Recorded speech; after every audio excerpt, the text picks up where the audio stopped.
Bonjour à tous, bienvenue dans cette nouvelle vidéo sur ma chaîne YouTube et on se retrouve aujourd'hui pour la review de l'épisode 10 de Koh Lanta la tribu maudite.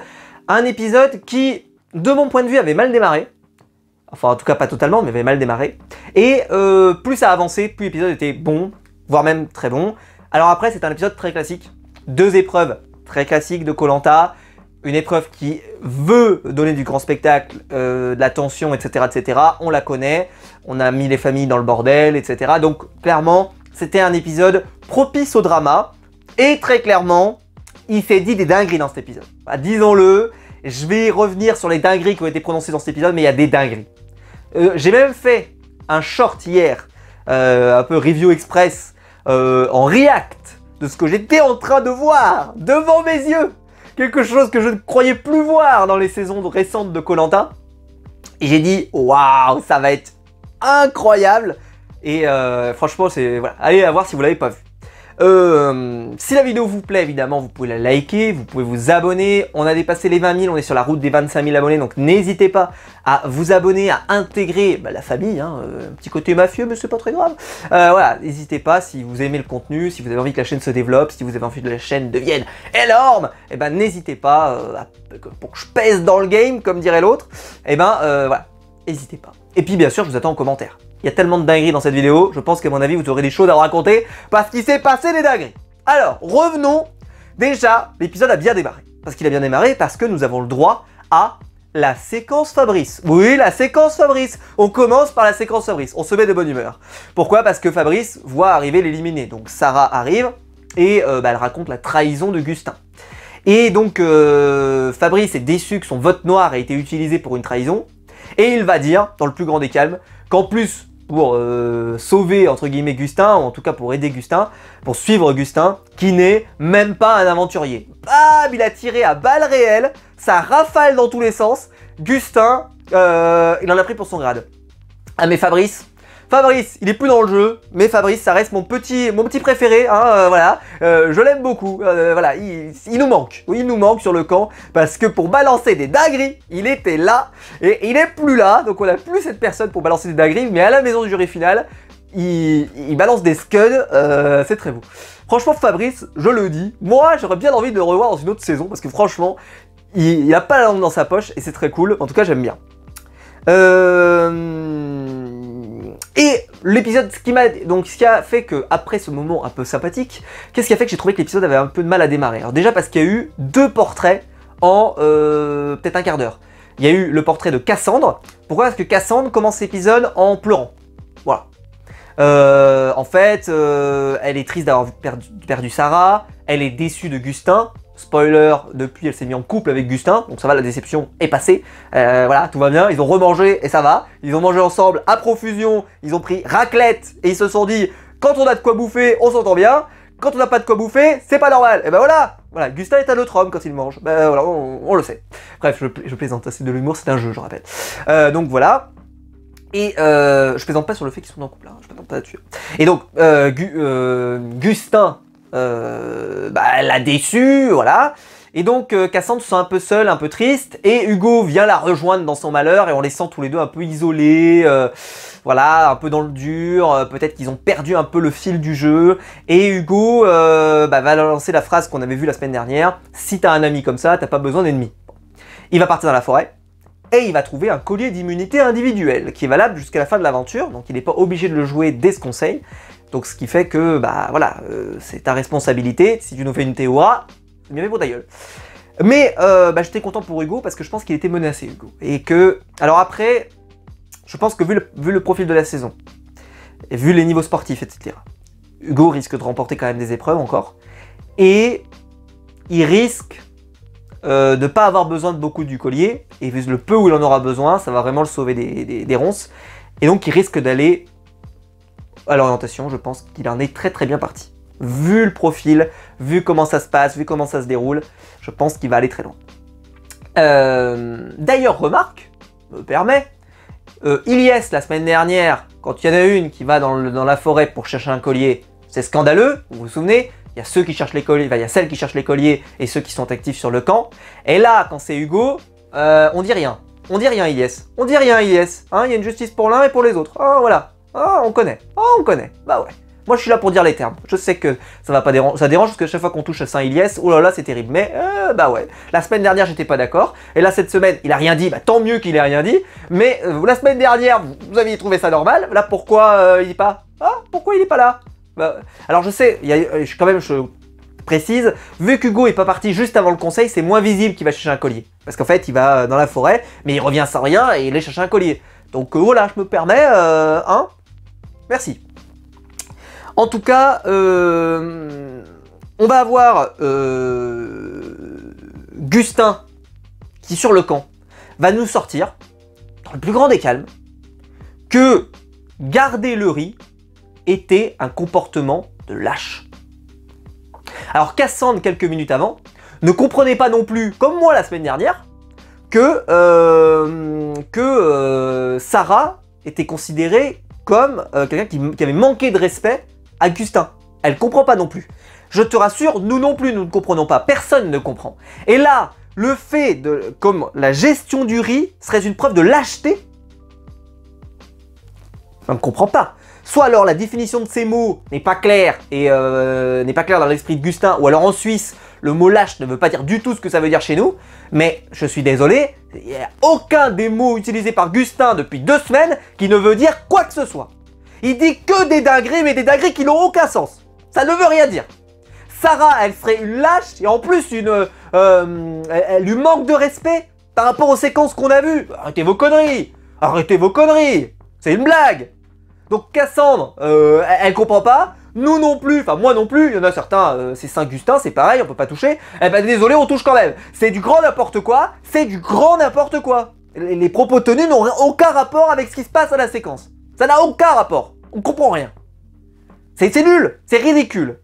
C'est ridicule. Surtout qu'on va beaucoup en vouloir à Frédéric cette semaine, parce que Frédéric, il a dit des choses qui n'étaient pas cohérentes, etc. Bah, notre ami Gustin, je sais pas à quel point c'est la cohérence m'échappe, mais en tout cas, elle est très très bizarre. Bon. Frédéric va aller dans la forêt, et il va tomber sur Maxime. Et il va lui faire le reproche que, bah, il s'était vu la semaine dernière un peu pour essayer de faire une petite alliance, et il s'est sorti que Maxime, c'est lui qui a proposé le nom de Frédéric à éliminer. Bon. Remarque par rapport au montage de la semaine dernière, vous vous souvenez, quand on a vu l'accusation contre Jacques, on a vu le montage qui pour moi avait vocation à innocenter Jacques. Du côté de Maxime, là cette fois-ci, je sais pas si vous avez fait gaffe, mais Maxime ne dit pas non. Il dit pas non, c'est pas moi. Et on n'a pas un flashback pour montrer que effectivement c'est pas lui qui a donné le nom, etc. Donc, qui aurait pas donné le nom. Donc je pense que Maxime a bien donné le nom. Ce qui est effectivement une erreur. Effectivement une erreur. Il voulait s'associer avec Frédéric. Et au final, il s'est pas opposé, il aurait peut-être pu proposer un autre nom, mais si en plus c'est vraiment lui qui a été à l'initiative, bah voilà, mais en tout cas au montage, il semble pas s'opposer à cette accusation, et donc forcément c'est un problème. En tout cas pour moi, bah je pense que Maxime a peut-être fait une petite erreur. J'ai bien dit petite, parce qu'au final, on verra qu'avec la fin de l'épisode, ça n'aura pas une incidence grave, mais à ce moment-là, en tout cas, on peut se dire que c'est peut-être pas très cohérent avec le jeu, avec la manière dont il joue depuis le départ. On va avoir le séquence de l'entraînement au tir à l'arc, et on va avoir donc le deuxième portrait dont je vous parlais, c'est le portrait de Cécile, parce qu'on voit qu'elle elle fait du tir sportif professionnel, à la carabine, à 50 mètres, oui, elle tire sur des trucs à 50 mètres, sur des cibles, on ne tire pas sur les gens à 50 mètres, non, c'est pas l'ambiance. Pas l'ambiance. On peut tirer sur les présidents des États-Unis à 50 mètres. Ça c'est des refs. Ça c'est des refs d'un autre temps. C'était il n'y a pas si longtemps. Ça paraît complètement incroyable d'ailleurs. Bref, revenons à notre truc. Donc le tir à l'arc, et on découvre que Cassandre est hyper forte au tir à l'arc. C'est pour ça qu'on a eu son portrait aussi. Et Frédéric le remarque. Frédéric le remarque. Et il dit, elle a fait une erreur parce qu'elle nous a tellement montré qu'elle est forte que je pense que ça lui servira pas. Elle aurait mieux fait de pas montrer toutes ses cartes maintenant. Je suis assez d'accord avec ça. J'aime bien la vision du jeu de Frédéric. C'est un joueur que j'apprécie énormément, vous le savez. Et j'aime sa façon de voir le jeu. J'aime sa façon de jouer dans le jeu. Qui est pour moi jamais... c'est pas le stratège que je n'aime pas. C'est-à-dire le stratège idiot, méchant, qui n'a aucune réflexion, qui est juste stupide. En plus, il est bon sportivement. Enfin, pour moi, comme je l'avais dit la semaine dernière, quand j'ai parlé de Hugo et Frédéric, Frédéric, il coche également toutes les cases d'un aventurier parce qu'il est bon sur les épreuves, mais il est également, il a de la réflexion, il est plutôt malin, c'est quelqu'un qui je trouve très posé, très calme, et très loin de l'image du stratège négatif qu'on imagine.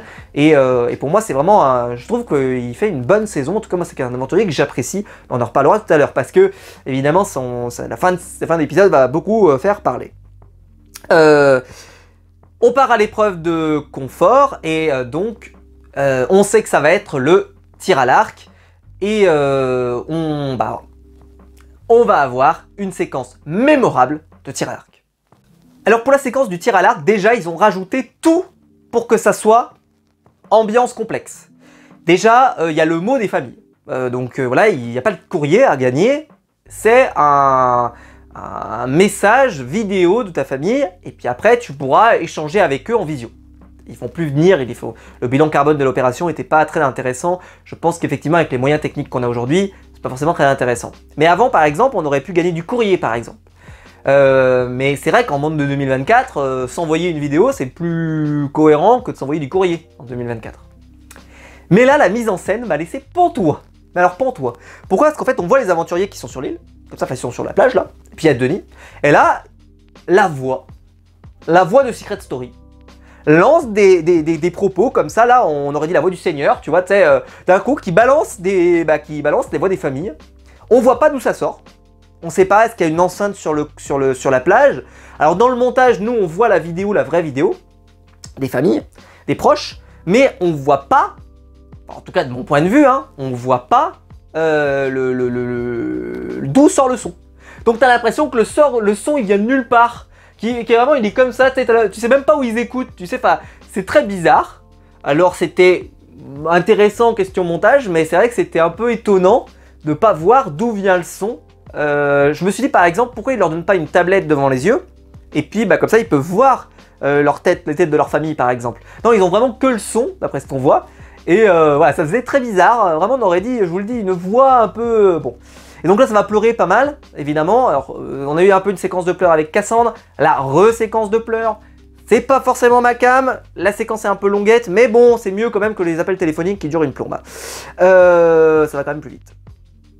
Et donc pour la récompense, il y a les familles, enfin les mots des familles, plus lasagne, plus milkshake. Alors là, les Italiens doivent nous dire, mais vous allez mélanger des lasagnes avec du milkshake. Non, on fait pas ça, il n'y a que dans Koh-Lanta qu'on fait ça. Hein. On vous respecte quand même. On respecte le peuple italien quand même. On respecte.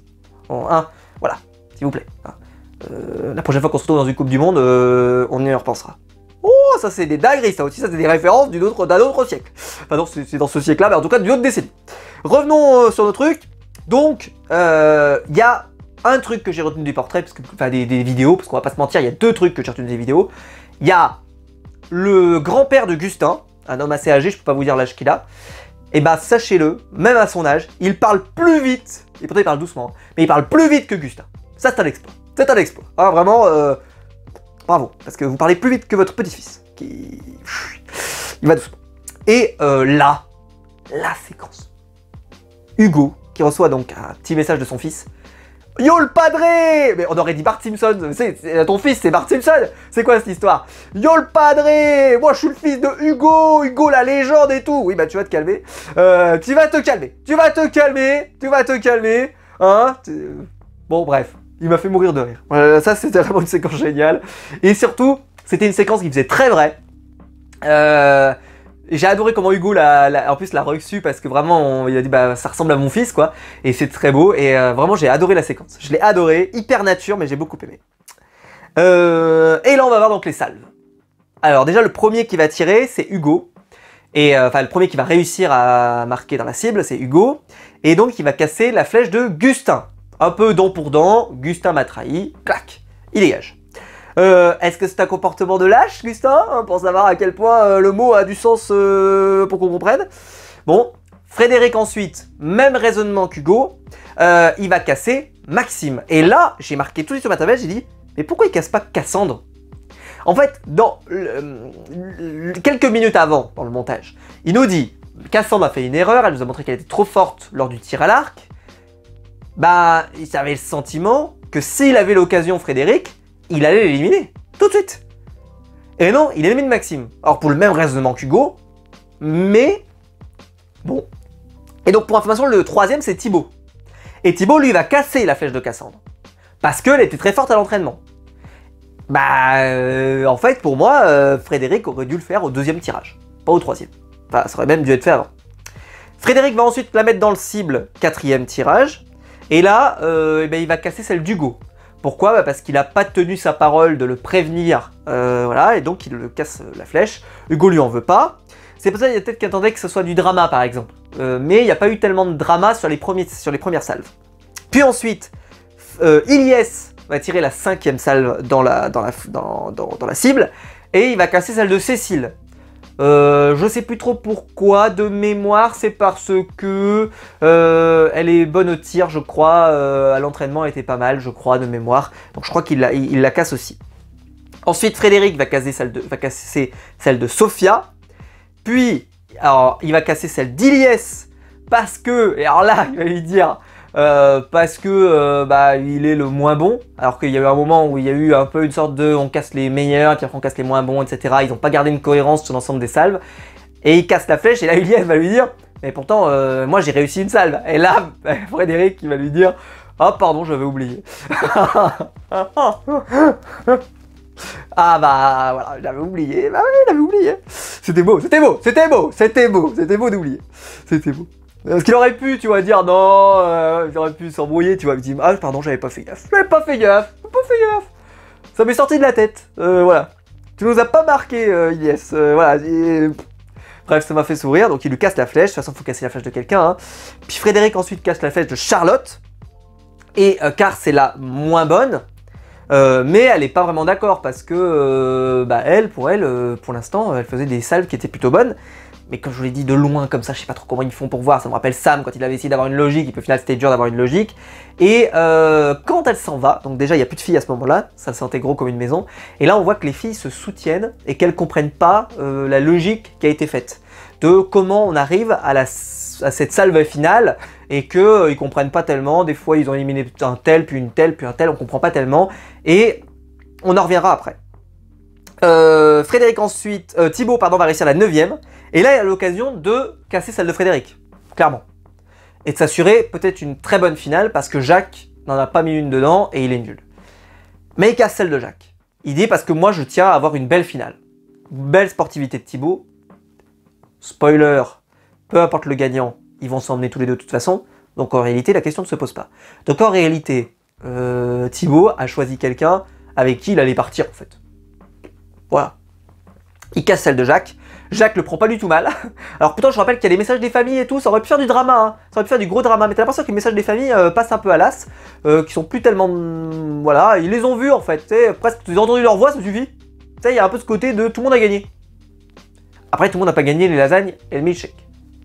Ça compte quand même. On a... qu'est-ce qu'on a d'autre? Bah, un truc sympa, on a la salve.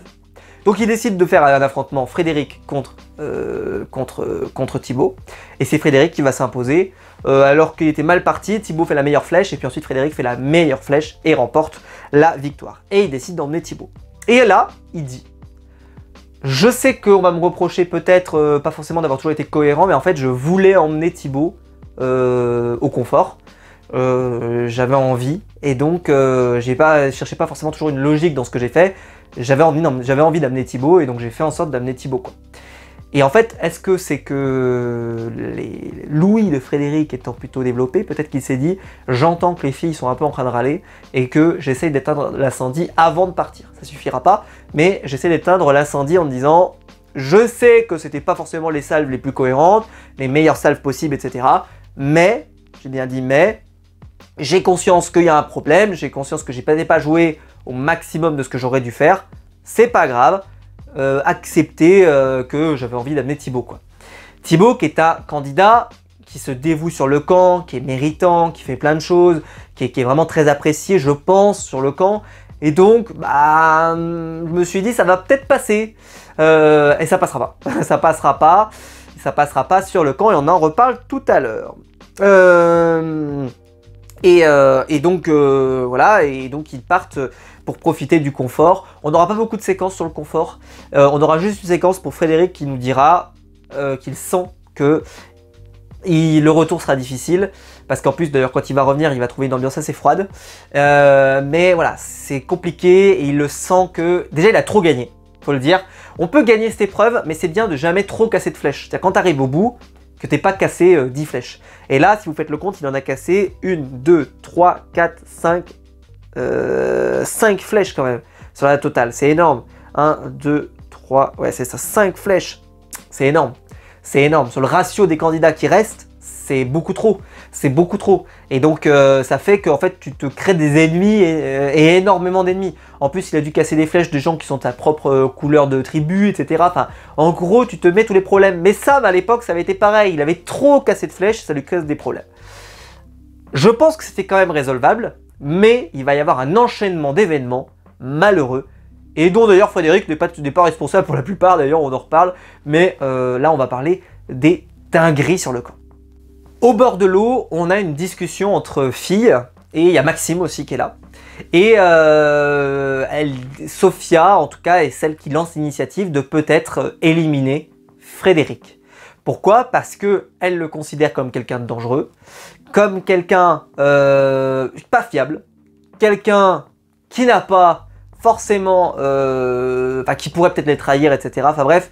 En gros, elle ne lui fait pas totalement confiance. Et puis en plus, il s'était passé des événements, on se souvient, lorsqu'on avait eu les ambassadeurs, vous vous souvenez, que Frédéric avait essayé de se rabibocher un peu avec Charlotte, mais que ça venait un peu tard et que Charlotte n'avait pas forcément remis ça d'équerre en disant oui, ok, on est d'accord, parce qu'en fait, il y avait une alliance, elles n'avaient pas trop compris, enfin... Il y a eu des choses en fait qui ont été en héritage et qui ont poursuivi Frédéric. Et je pense que c'est pas sur cet épisode que ça s'est joué en fait. C'est pour ça que je vous disais c'est un peu plus complexe que ça. C'est pas sur le tir à l'arc que ça s'est joué, c'est un peu sur une vision globale. Mais il n'est pas non plus responsable de tout. Pourquoi? Parce qu'en fait il y a aussi un contexte défavorable à Frédéric. Alors commençons par Gustin qui décide sur le camp, franchement mais il faut pincer moi quand même, hein, il décide de recompter le riz. Parce que Sarah, la traîtresse, la lâche, celle qui lui manque de respect, aurait mal compté le riz exprès pour pas qu'ils en bouffent autant. Oh, le complot. Le complot! Le complot du riz! Là, on l'avait jamais fait. Le complot du riz! Sarah, alors, elle était déjà... Alors, c'était une lâche. C'était une lâche. En plus, elle manque de respect. Et en plus, il y a un complot contre Gustin. Il y a un complot. Le complot. Il va recompter le riz. Je vous promets sur ma vie qu'il va recompter le riz. Il prend les coquillages. Il recompte le riz. Donc, le comptage de Sarah, c'était, il y a un coquillage par candidat. Par jour. Par jour. Il fait le comptage. Suspense. Le suspense est à son comble. Le complot. Le cartel de Prison Break. Il est responsable de ce truc-là. Et là, il recompte. Et finalement, après un comptage exceptionnel, il arrive au résultat que c'est un coquillage par jour et par candidat. Mais il s'excuse pas plus que ça, hein, il en a rien à foutre, hein, il a recompté, il avait besoin. Il en avait besoin de le recompter pour être sûr qu'on n'était pas en train de l'arnaquer. C'est incroyable cette séquence, elle est folle. Elle est folle. Personne ne dit rien, mais c'est incroyable. Les gens disent, mais il est sur le camp, il fait des dingueries, personne ne dit rien, mais c'est un truc de ouf. Les filles, vous avez laissé faire ça. Les filles, elles ont dit, mais attends, tu te fous de ma gueule? Tu te fous de notre gueule? Tu penses vraiment qu'elle a mal compté le riz exprès pour pas que t'en bouffes? Non mais sans déconner. C'est quoi ce niveau de complotisme incroyable? J'avais jamais vu. C'est du jamais vu, je crois que... Et pourtant, j'ai une bonne mémoire des saisons de Koh-Lanta. On a déjà vu quelqu'un mal compter le riz. On a déjà eu des trucs. Des saisons avec... je sais pas moi, Marc par exemple, qui souhaitait que le feu s'arrête, qui souhaitait qu'il n'y ait plus de bouffe pour que les conditions soient dures, etc. Mais c'était un souhait quoi, il faisait pas exprès. Là, c'est, il y aurait eu une qui aurait fait exprès de pas compter le riz comme il faut. Oh là là là là. Surtout que Sarah, elle n'a pas été ni lâche, ni traite, ni manque de respect, ni quoi que ce soit. Elle lui a dit les choses cash. Elle n'a pas essayé de se planquer. Elle a dit c'est comme si, parce que j'ai compté, on s'est mis d'accord, etc. Elle est très très loin de la caricature qui est présentée par Gustin. Gustin, faut se réveiller. Les gens, il faut se réveiller. Gustin, il fait n'importe quoi, il balance des dingueries. Mais c'est pas fini. Mais normalement, sur un épisode pareil, mais c'est un déconné, Gustin devrait quitter le top des classements des candidats. Mais bon, ça va continuer, vous inquiétez pas. Attention. On n'est pas parti. Ensuite, séquence d'après. Gustin. Ah, je vous préviens, hein, Gustin, on va en parler. Gustin. Après le recomptage du riz, et il est devenu responsable du riz. Il décide d'avoir l'œil sur tout, et également sur la vaisselle.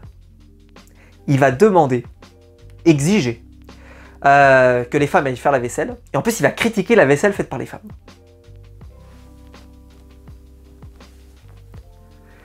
Alors, Gustin, je sais pas où en est la cancel culture en Suisse, mais tu vas la découvrir à la violente. Parce que là, c'était une dinguerie. Alors, je le dis, dans les anciennes saisons de koh-Lanta, genre les saisons 4, 5, 10, des saisons de l'époque de Moundir, etc., on avait des trucs un peu comme ça, parfois. Mais ça faisait longtemps qu'on n'en avait pas eu. Franchement, ça faisait au moins 15 ans qu'on n'en avait pas eu, je pense. Hein. Avec 15, j'exagère peut-être. 10 ans peut-être, voilà, petite 15, je dirais, c'est avant 2010 pour moi minimum, donc oui, ça doit faire au moins 15, presque 15 ans, quoi. On n'avait pas eu une séquence comme ça. Parce que le football, il a changé, comme dirait Kylian Mbappé. Et c'est plus possible, quoi. En fait, là, Gustin, il te balance des dingueries. Les filles, elles en reviennent pas. Il y a, je crois que c'est Charlotte, qui là, elle tilt ce qu'on vient de... En fait, elle prend conscience de ce qui vient de se passer. Il y a un peu le côté déni, je pense, au départ. C'est... Attends, il vient vraiment de nous dire ça, là, le déchet, le sac plastique sur le camp, là, il vient vraiment de nous dire ça, là. Il vient vraiment de me dire ça. Et là, bam, je pense que j'ai cru qu'elle allait la battre. Il y a des saisons où il se serait passé des dingueries. Mais là, ils sont restés calmes, ils sont gentils dans cette saison. Purée qu'ils sont gentils. Ah, mais moi, j'ai connu des saisons où là, il y aurait eu des dingueries. Mais Gustin, je sais pas trop comment, il a une sorte de protection divine formidable qui fait que globalement ça va, quoi. On accepte presque toutes ces conneries. Là, à la fin de cet épisode, Gustin aurait dû être éliminé. Moi, je le dis. Mais j'ai connu des saisons de koh-Lanta où là, tout se retourne. Hugo se retourne contre Gustin parce qu'il l'a trahi. Les filles se retournent contre Gustin, etc. Mais ça semblait écrit que ça allait se produire. Pour moi, Gustin, il allait se condamner. Je voyais le montage, je disais, mais Gustin, là, on le voyait beaucoup. En plus, je me suis dit, mais alors là, il va vraiment dans le mur. S'il gagne pas les paresseux, mais il peut prendre son billet d'avion, il rentre chez lui.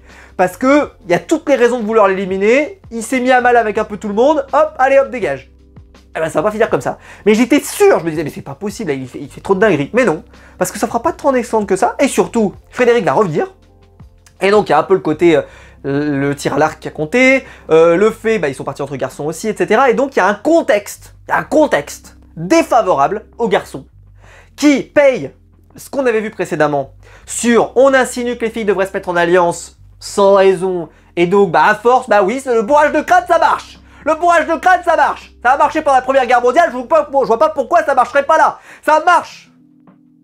Merde. Tu peux pas leur en vouloir. Je suis le premier à râler contre les alliances de filles. Je suis le premier sur Internet. Je suis le premier. Mais là, ils ont créé un contexte favorable. C'est comme s'ils avaient mis du terreau, de l'engrais, etc. pour que ça se produise. Et quand ça se produit, il y en a des gens qui vont regretter. Mais là, ils ont tout mis. Ils ont tout mis pour que ça se produise. Donc quand ça se produit, t'es là, tu fais, mais c'est normal. Je vous l'avais dit que ça allait se produire. Vous êtes idiots. Vous êtes idiots. Et donc Frédéric se retrouve plus ou moins mis dans le même sac. Pour des choses où pour moi il n'est pas totalement toujours responsable, hein. Il y a des choses, pour moi, Frédéric n'a pas eu trop de problèmes, mais en fait c'est plein de petits trucs qui amènent le truc final. Faut pas regarder juste l'instant T. Mais normalement, un épisode cohérent, c'est Gustin qui s'en va. Hein. Normalement, un épisode cohérent. Eh ben, ça sera plus complexe que ça.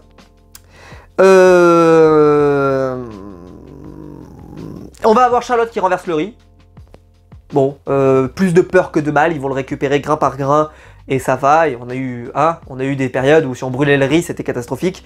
Voilà, donc bon, ça va. Il y a eu plus de peur que de mal. Et ils vont partir pour l'épreuve d'immunité. L'épreuve du paresseux, j'avais mis une pièce, moi en amont, sur Cassandre. Pourquoi? Parce qu'on avait vu son portrait. C'est vrai qu'au tir à l'arc, elle s'était pas particulièrement illustrée, même si elle s'était illustrée à l'entraînement. Et donc je me suis dit, on avait vu en plus que, je sais pas si vous avez vu, elle a fait un truc un peu à la Ninja Warrior, là, comme ça, où on se déplace et tout. Je me suis dit, elle va gagner. J'en étais persuadé, pour vous dire. Tellement j'en étais persuadé qu'en fait, pour moi, ça a presque enlevé un peu le goût de ces épreuves, parce que j'étais sûr qu'elle allait gagner. Donc pour info, tout le monde va tomber plus ou moins. Le premier qui tombe, il reçoit un vote contre lui. Petit regret, pour ma part. Je trouve que c'est plutôt une mécanique qui est intéressante. Ça pousse les candidats, même ceux qui sont mauvais, à avoir quand même un enjeu. Voilà, c'est une remarque. C'est vrai que ça fait un peu redondant peut-être qu'il le faisait à chaque fois. Mais moi, je trouve qu'en plus, ça peut vraiment donner des pistes peut-être de réflexion pour la suite. Ça peut être intéressant. Je trouve ça dommage qu'il ne l'ait pas fait. Voilà. Surtout que, voilà, je crois que c'est Jacques qui tombe le premier, je crois. Enfin, Jacques aurait pas eu de vote contre lui, donc ça n'aurait rien changé. Mais je m'en fous, juste pour le principe. Pour le principe de se dire ça ouvre une bille, ça ouvre une porte de quelque chose, ça peut mettre des billes sur le terrain. Voilà. Ils l'ont pas fait, c'est dommage. Donc beaucoup vont tomber. Malheureusement Frédéric va tomber quand même assez longtemps avant qu'il est tombé l'autre fois. Quasiment je crois 40 minutes avant. Parce qu'en fait il va vouloir remettre son pied et il va glisser. Pas de chance. Bon, c'est dommage, je pense qu'il n'était pas du tout... En plus, surtout qu'il est désavantagé, hein. Il est quand même très musclé, Frédéric. Enfin, musclé. C'est pas un ogre, mais il est plus musclé quand même. Et il est moins fin qu'un Hugo ou comme d'autres garçons. Et donc, pour moi, il semblait plutôt avantagé et plutôt bien parti pour cette épreuve. Ce ne sera pas le cas. Du côté des autres candidats, on va se retrouver ensuite avec un top 3 à plus de 2 heures où il n'y a plus qu'un bras qui tient. Hugo, grand favori. Cassandre, que moi j'avais identifié comme favorite. Et celle que je n'avais pas vraiment vu venir, Charlotte. Je n'avais pas vu venir Charlotte. Voilà. C'est vrai qu'on l'avait vu un peu plus dans cet épisode, mais je ne l'avais pas vu particulièrement venir sur cette épreuve. Bah, Hugo tombe. Surprise un peu pour certains, mais moi j'étais persuadé que c'était Cassandre qui allait gagner. Donc en fait pour moi quand il est tombé j'ai trouvé ça normal. Parce que pour moi c'était Cassandre qui allait gagner. Et là, et bah c'est Cassandre qui gagne. Bah non, Cassandre elle tombe. Je vous promets, j'étais comme ça, j'ai fait. Ah putain elle tombe. J'en revenais pas. Et c'est Charlotte qui gagne. Ah je suis content pour elle, hein. Mais j'étais tellement persuadé que c'était Cassandre qui allait gagner par rapport au montage, par rapport à... J'étais sûr qu'elle allait gagner. Et elle gagne pas. Bravo, vous m'avez complètement eu parce que d'habitude, un montage comme ça là, elle est censée gagner. Elle a fait une très bonne perf quand même, hein, mais elle n'a pas gagné. Et donc c'est Charlotte qui l'emporte, bravo. Après 2h08 minutes, donc félicitations.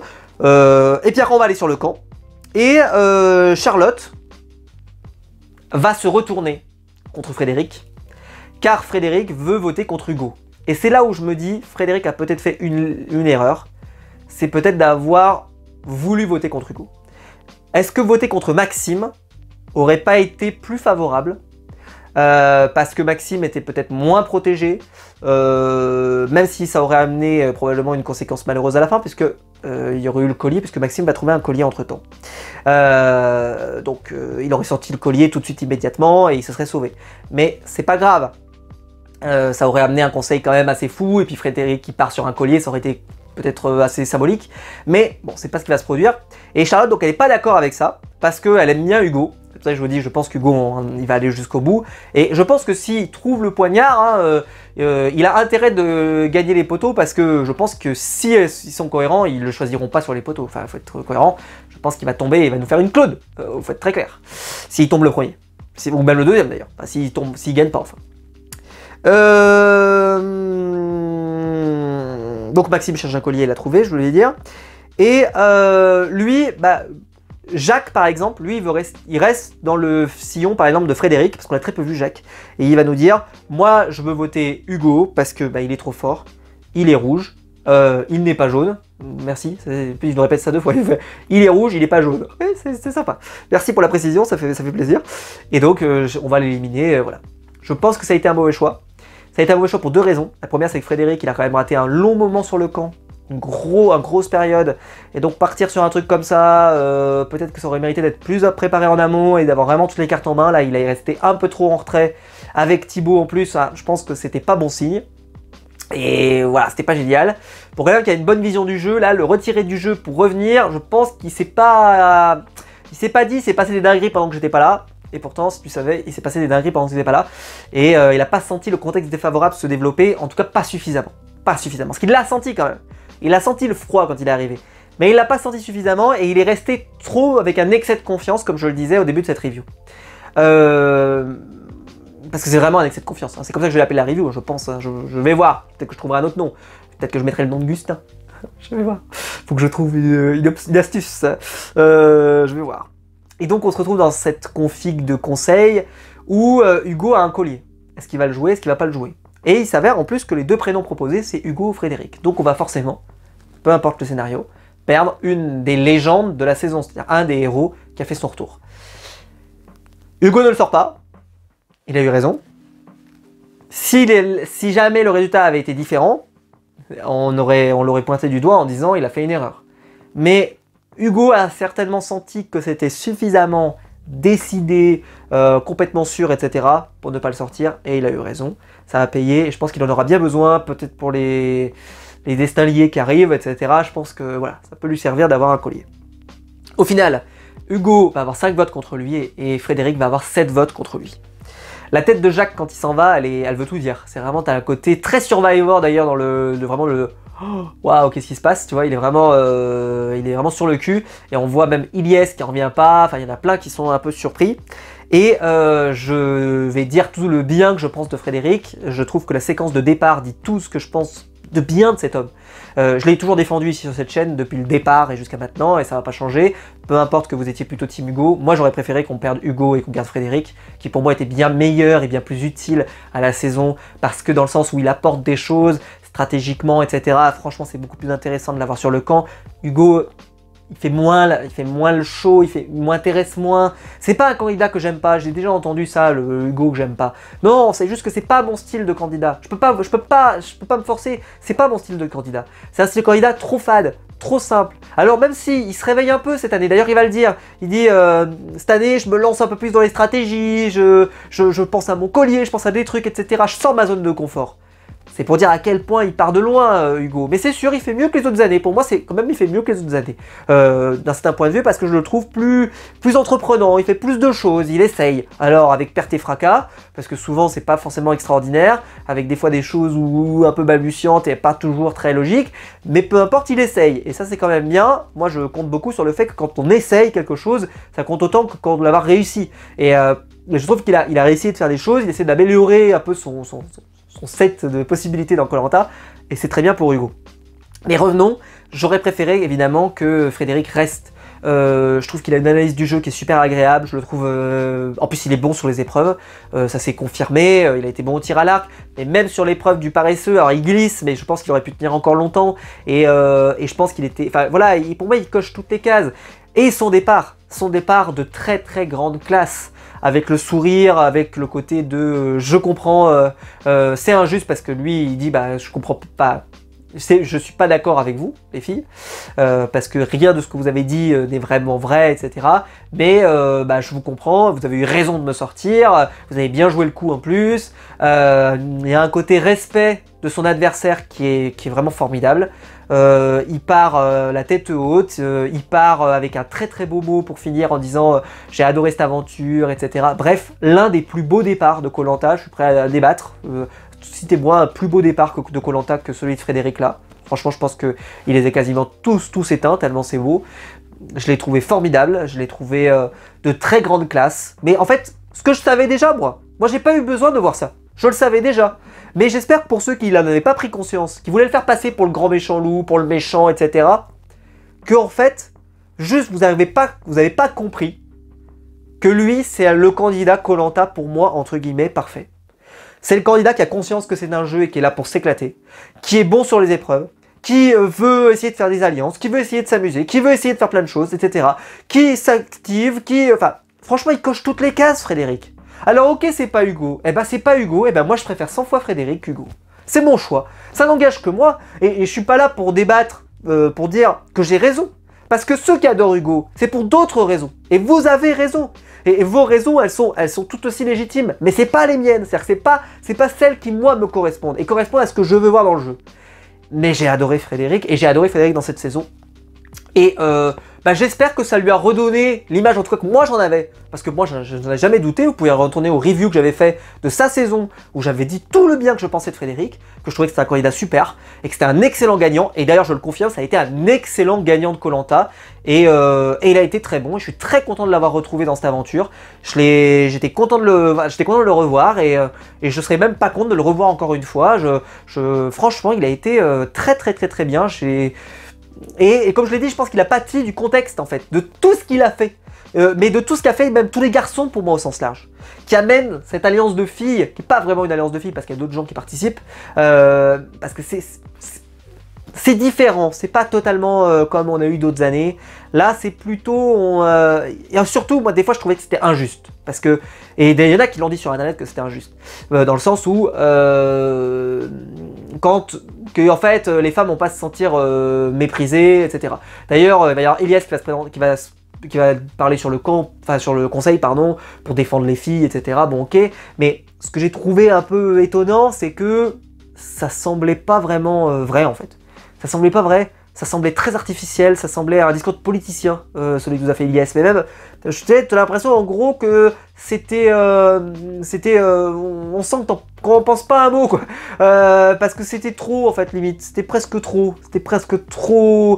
En plus, pour ceux qui me suivent sur Twitter, il n'a pas du tout redit ça sur Twitter, il a dit complètement l'inverse, donc c'est pour dire, je pense qu'il en pensait pas un mot, mais c'est pas grave, l'important c'est de l'avoir dit, mais il en pensait pas un mot, mais c'est pas grave, pourtant c'est que ça a été dit, comme ça restera dans le crâne des gens, mais je sais pas, j'ai trouvé que Frédéric, en tout cas son élimination, c'est vraiment l'aboutissement de plein de choses, mais pas uniquement juste le tir à l'arc, pas uniquement cette séquence, pas uniquement ce truc-là, c'est vraiment plein de petites choses, plein de petits détails dans lesquels il n'est pas toujours responsable, c'est un contexte défavorable, et il part. Je suis très déçu, ça a fait un super épisode, malgré tout, ça on peut le dire. J'ai peur par contre qu'on ait une suite de saison peut-être un peu fade. Il y a toujours Gustin pour balancer des dingueries, donc on peut compter sur lui, mais mettons que Gustin part la semaine prochaine, je pense qu'on va se faire chier. Parce que il y a des candidats trop fades après. Donc bon. Même si moi je suis pas fan de Gustin, faut qu'on le garde le plus longtemps possible parce que sinon qu'est-ce qu'on va devenir? C'est ce que je veux dire, qu'est-ce qu'on va devenir? Donc c'est bien qu'il soit là. Mais bon. Dites-moi vous ce que vous en avez pensé dans les commentaires. Dites-moi si vous êtes d'accord avec moi sur Frédéric. Est-ce que vous avez trouvé que c'est un excellent aventurier? Est-ce qu'il va vous manquer un peu comme moi? J'espère que la vidéo vous aura plu. Si elle vous a plu, vous pouvez la liker, vous vous abonner, pour la partager sur les réseaux sociaux. Je vous attends en commentaire pour vous donner vos réactions sur l'épisode. Et la semaine prochaine, c'est les destins liés. Épisode qui peut être un vrai tournant. En plus, il y a 2 colis en jeu, Maxime et Hugo. Donc, il peut y avoir... parce que je pense que Maxime, à mon avis, il y a des grandes chances qu'il ait besoin de le sortir. Parce que... Enfin, on verra comment se sont formés les binômes. Est-ce qu'Hugo va avoir besoin de le sortir? Est-ce qu'on va avoir 2 colis dans le même épisode? On va voir. En tout cas, je pense que ce sera un épisode assez riche. En tout cas, ça peut l'être. La bande-annonce, pour l'instant, ne montre pas particulièrement de trucs spectaculaires. Mais ça peut être sympa. On se retrouve la semaine prochaine en tout cas pour des nouvelles vidéos. On se retrouve même très vite pour des nouvelles vidéos de toute façon sur ma chaîne YouTube. Avec normalement la suite, ce sera la France incroyable talent, puis Star Academy, plein de trucs. Donc n'hésitez pas à vous abonner si vous voulez pas rater tout ça. On se retrouve très vite pour des nouvelles vidéos. Ciao!